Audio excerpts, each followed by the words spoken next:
Welcome to Making a Murderer, Rubberducky video channel.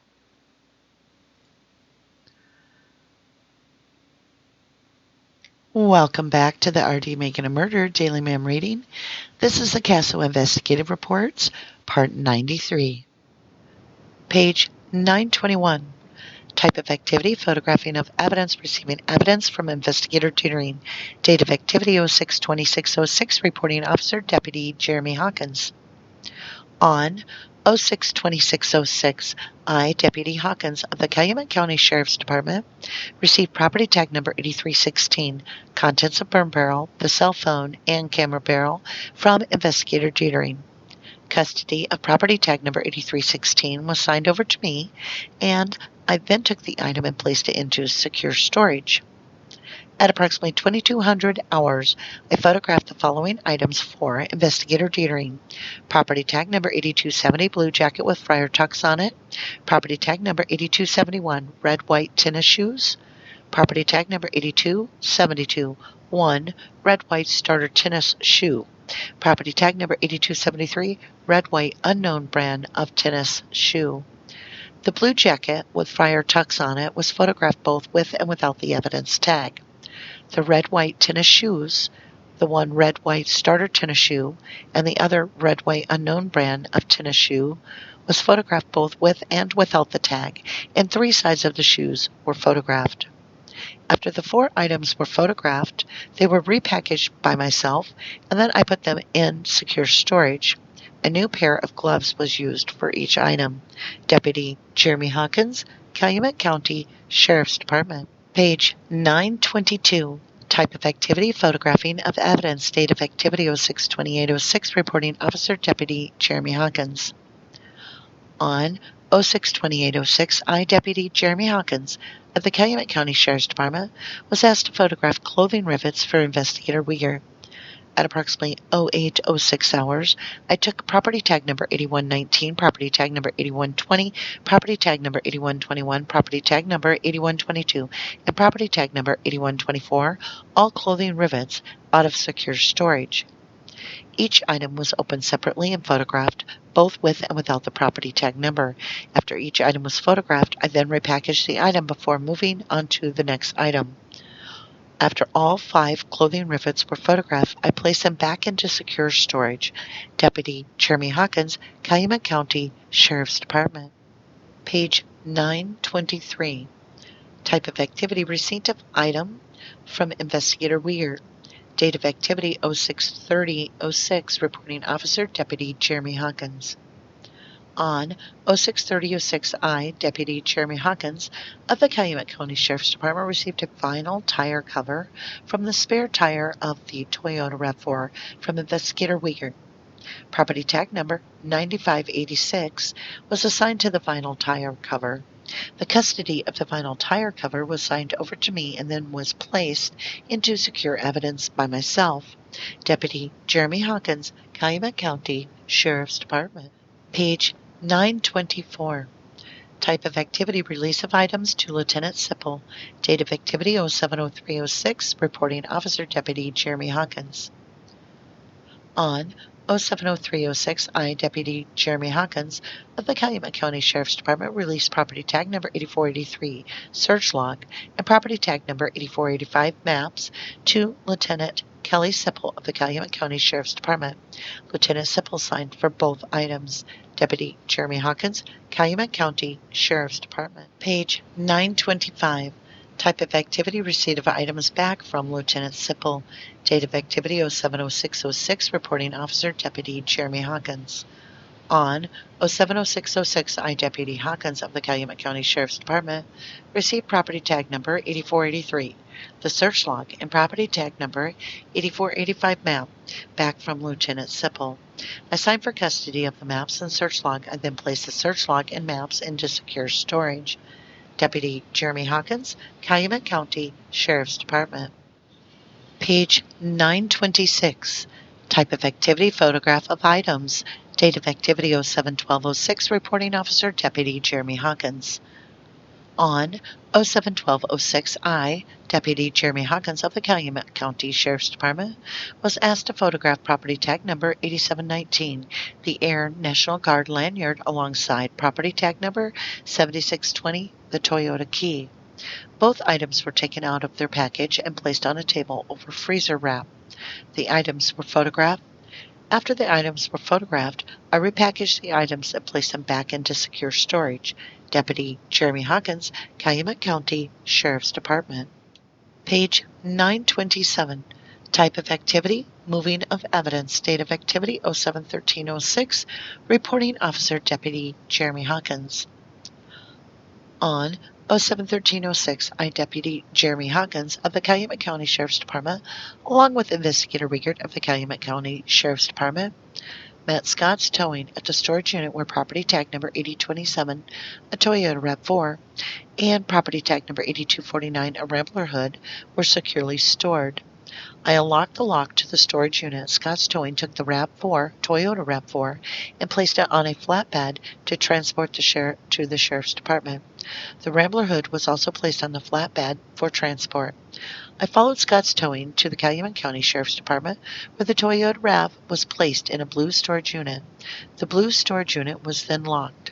The Rambler hood was placed in the secure storage area of the garage. I placed the keys for the locks of the Toyota RAV4 into envelopes and placed the envelopes in secure storage. Deputy Jeremy Hawkins, Calumet County Sheriff's Department. Page 928. Type of activity, items taken out for photographing. Date of activity 07/25/06, reporting officer Deputy Jeremy Hawkins.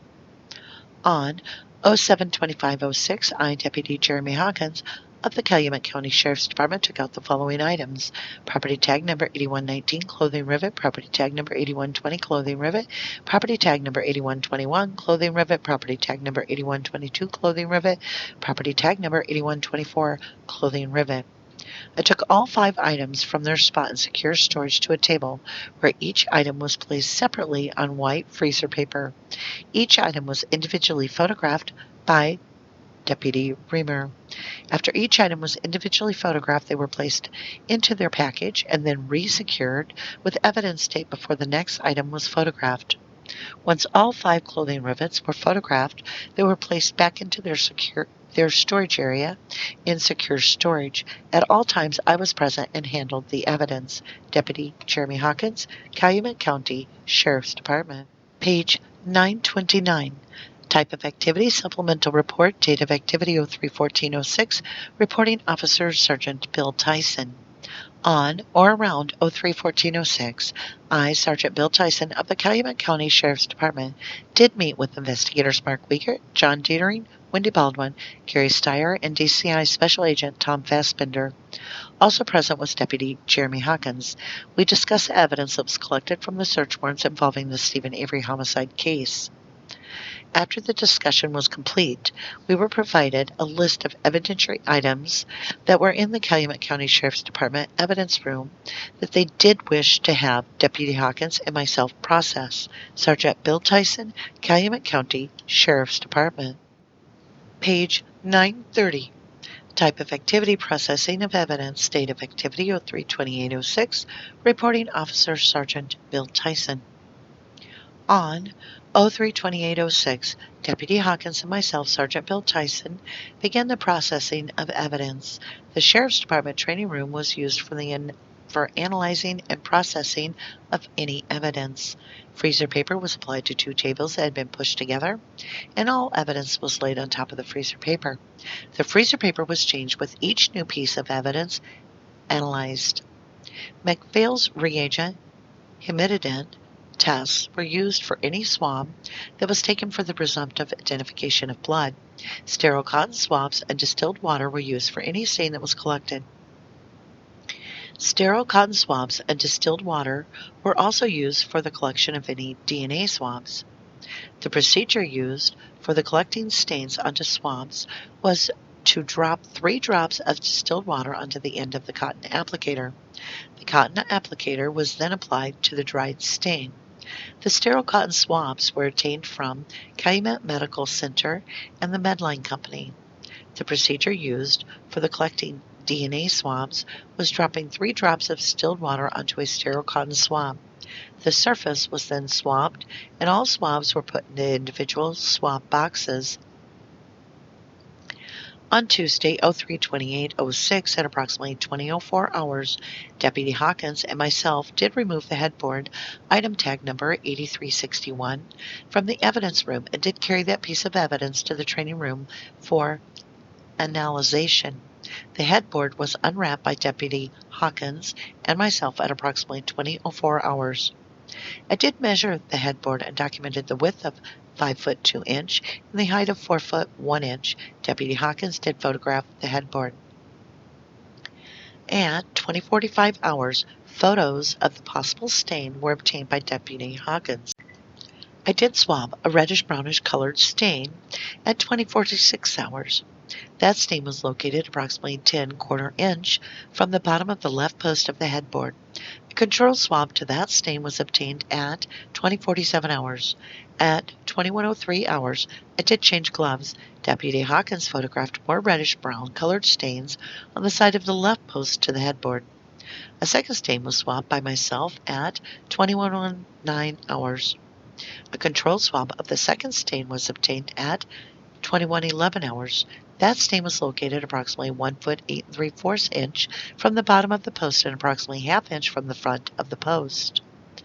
At 21:11 hours, I did change gloves. At approximately 21:18 hours, did a third swab stain from the side of the left post of the headboard.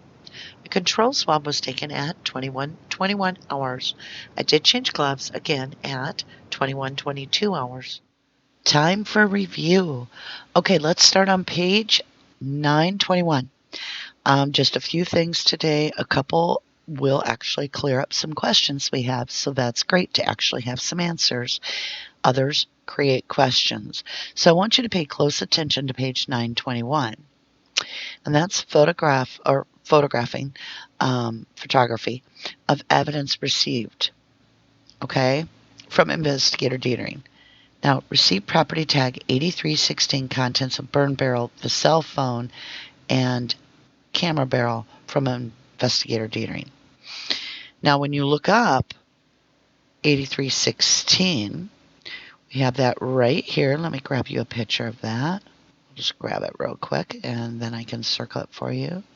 So we'll just do a little screenshot of this information and grab our handy dandy little pen right here.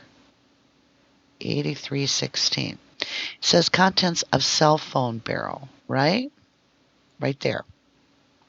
Let's count these barrels up. Because remember, there's only 3 at Dassey's and there's only 1 Steve Avery barrel. 4 barrels, right? So we've got 1. Look up here. We've got contents of 2. We've got contents of 3. We have contents of 4. Then we have contents emptied from burn pit near Steve Avery's residence, which actually I believe to be deer camp. We'll put a DC. And then look what's left over. This one. Right here. 8316. 8316.